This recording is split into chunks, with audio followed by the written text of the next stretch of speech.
dimanche 24 novembre 2024. Chants, danses, témoignages, exhortations étaient au menu à l'occasion de la clôture du programme annuel de 21 jours de jeûnes et prières dénommé Bunda 21.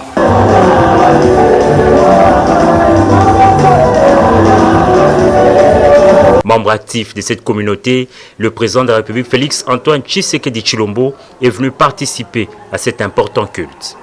À son arrivée, il a été accueilli par l'apôtre Roland Dalo. Chaudes accolades entre le président et son pasteur sous des vivas des fidèles venus nombreux pour l'événement.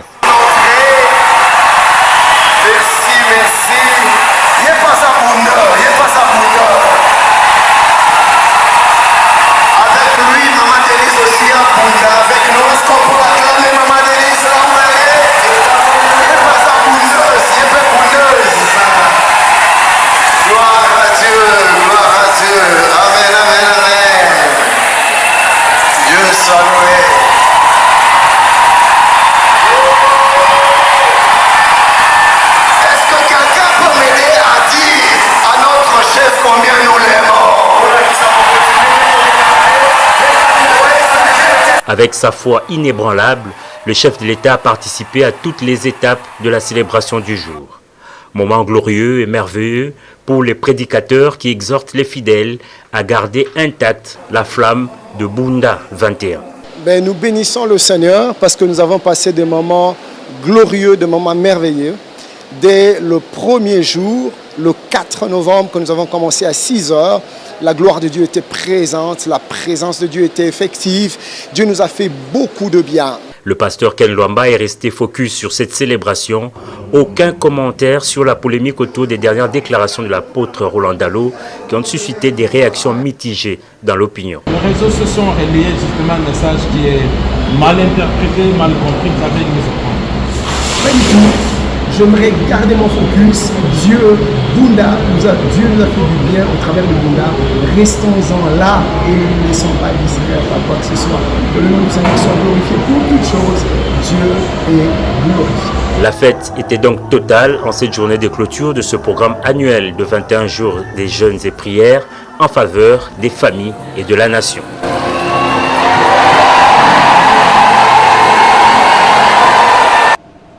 Tanger au Maroc va recevoir du 27 au 30 novembre prochain la 16e édition du Forum international MEDES 2024 placé sous le haut patronage du roi Mohamed VI.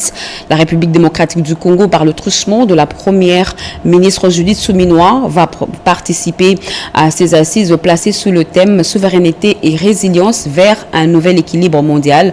La chef du gouvernement congolais est arrivée hier au Maroc après sa mission au Nord Kivu en Ituri pour évaluer l'état de siège. Pompoumba, Djokuku et Chemendondo.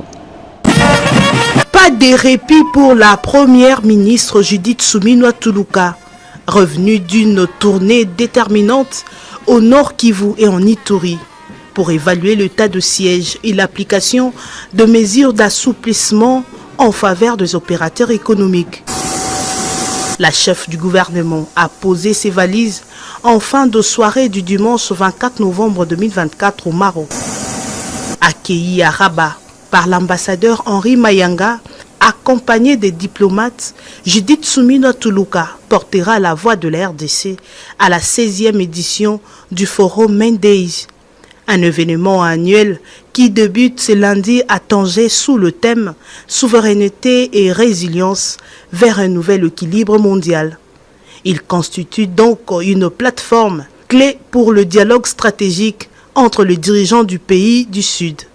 Accompagné de quelques membres de son gouvernement, dont le ministre du Commerce et celui de l'Agriculture, la visite de la première ministre congolaise s'inscrit dans la dynamique de renforcement de liens entre le Maroc et la RDC, des pays unis pour une vision commune de développement africain, à travers la coopération et les échanges stratégiques. À Kinshasa, le vice-premier ministre, ministre de l'Intérieur et Sécurité, Jacques Chabani, et le ministre de la Communication et des Médias, Patrick Mouyaya, ont co-animé hier dimanche un briefing presse. La mission d'évaluation de l'état de siège dans les provinces de l'Ituri et du Nord Kivu était le principal thème abordé. On fait le point avec Jacques Kababa.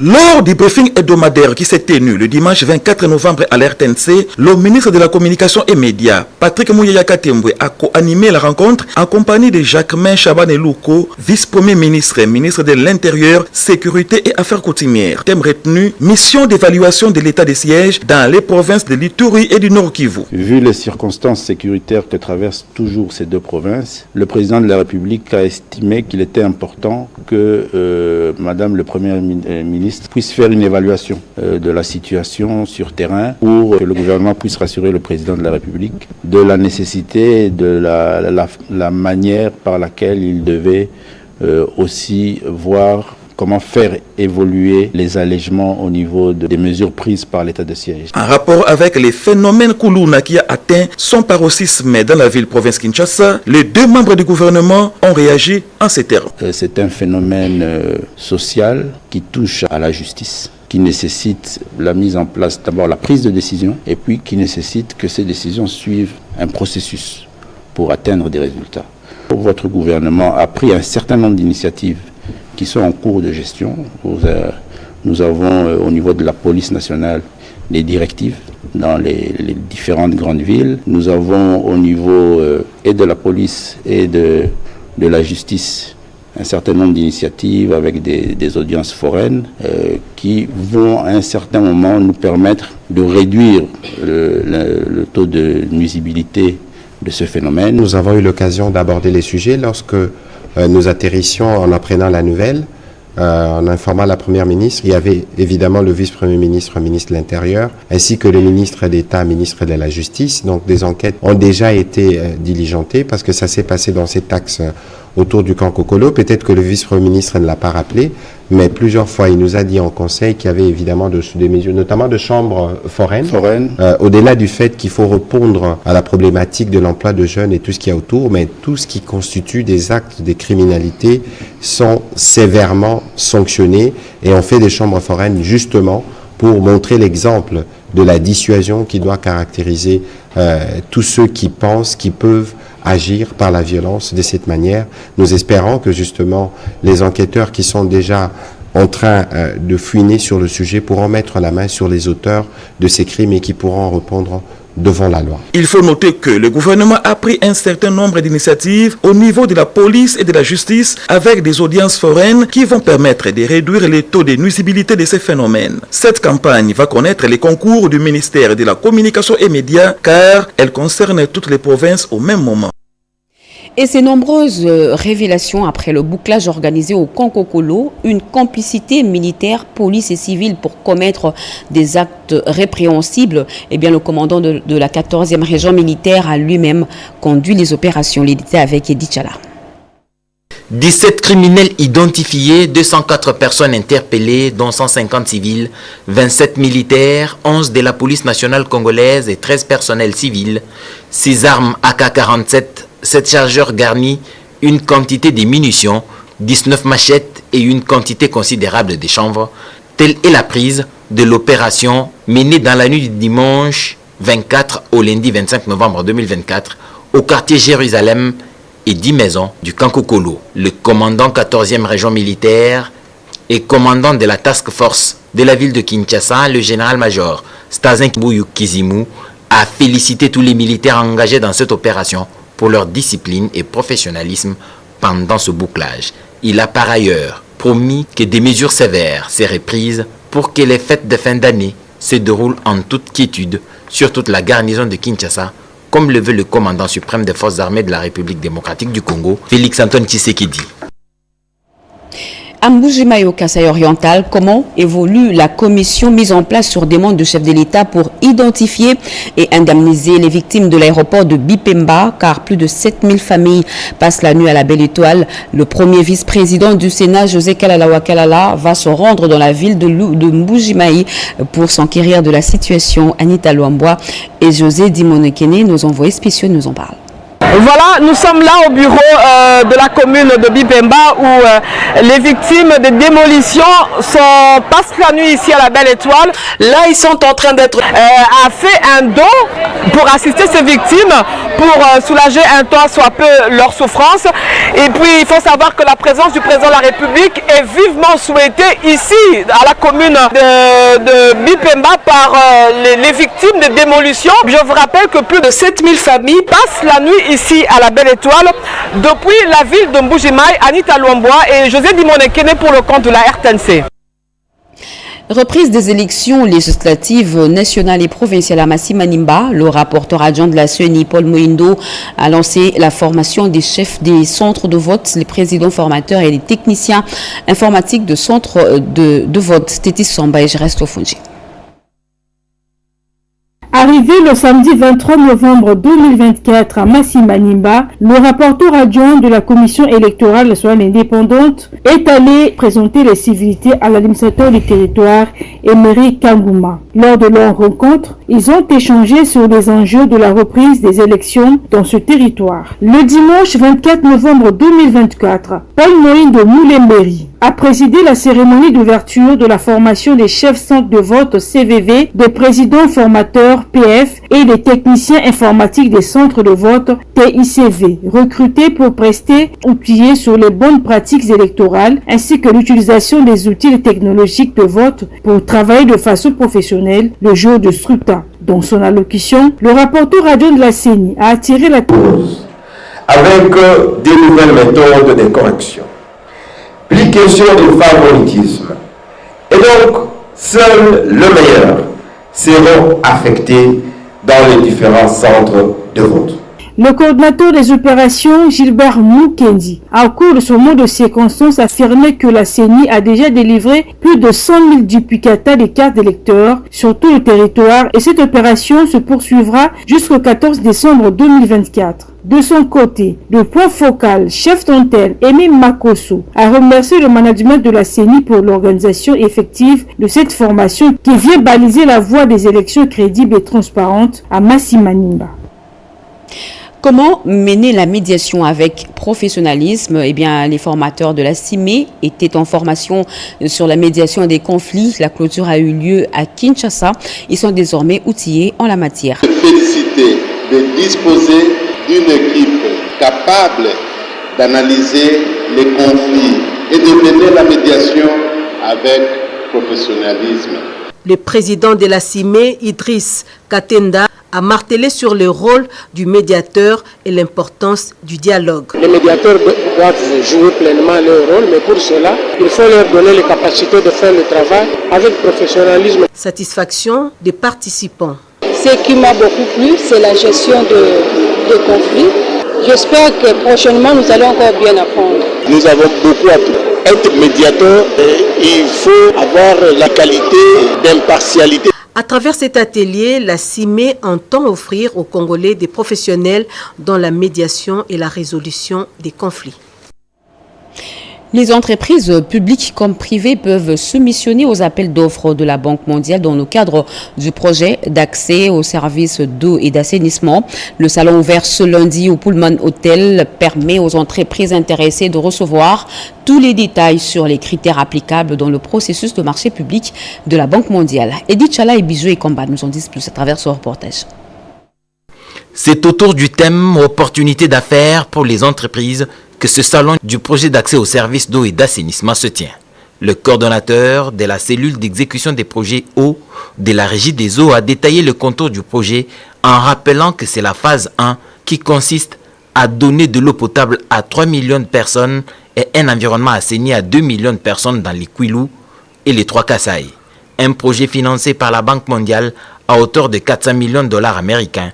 Ce salon permet d'intéresser tous les acteurs publics et privés à l'imminence d'appels d'offres pour l'exécution des différents travaux et selon la Banque mondiale pour accéder au marché dans la réalisation des activités du projet. C'est le sens que Jules Kabeya, directeur de cabinet du ministre des Ressources hydrauliques et électricité, a donné à ce salon. L'objectif majeur de ce salon, c'est de pouvoir amener les entreprises, les micro-entreprises congolaises, de pouvoir s'approprier et être intervenants dans la réalisation de ce projet. Et j'invite les entreprises congolaises à s'approprier la présente activité, de manière à ce que le Congolais s'approprie cette activité, le Congolais puisse être réalisateur dans le projet PACEA. qu'il ne reste pas observateur, mais qu'il demeure, qu'il soit un acteur. L'autorité des régulations de la sous-traitance du secteur privé, les ministères, la régie des eaux, les entrepreneurs privés dans le domaine de l'eau et de l'assainissement ont pris part à ce salon. Il s'agira d'encourager les partenariats entre entreprises publiques et privées, entre grandes, petites et moyennes entreprises, sans être exhaustif. Le ministère en charge des personnes vivant avec handicap et autres personnes vulnérables et le groupe AJ vont bientôt signer un accord de partenariat en vue de l'élargir dans d'autres filières de la santé, notamment la production des prothèses pour personnes vivant avec handicap. La ministre Irène Essambo et le patron du groupe AJ, Arish Jaktani, ont échangé à ce sujet. Chimène Dondo.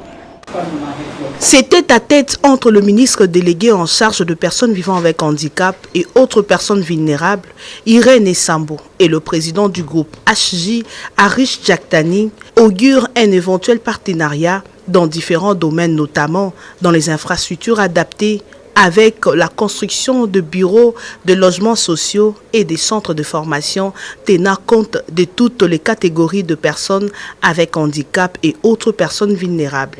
Arish Jaktani a été ouvert et réceptif au plaidoyer de la ministre Irène Essambo.